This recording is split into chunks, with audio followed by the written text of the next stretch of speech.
уважаемые зрители, еще один небольшой лайфхак по поводу увеличения герметичности шибера.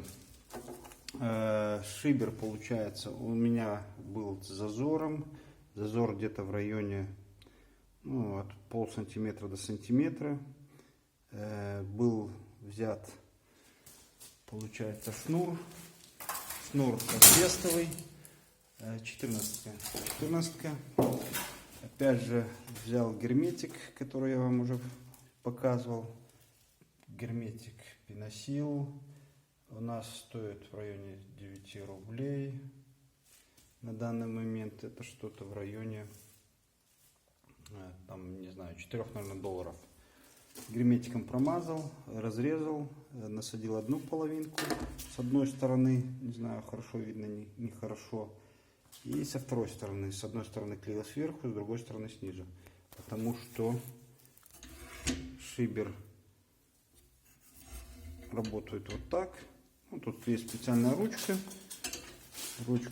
которой можно сейчас довольно-таки плотненько закрыть.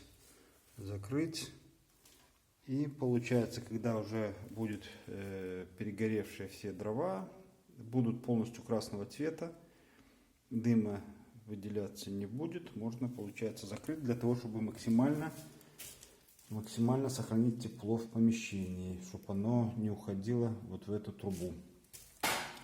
Поэтому рекомендую. Если кто-то скажет, что тут заужение дымохода, я уже повторялся. 200 получается у нас диаметр выходного отверстия.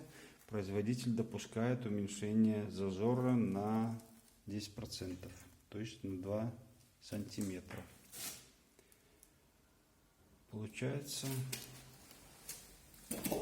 вот так. На этом пока все. Смотрите следующее мое видео, подписывайтесь на мой канал.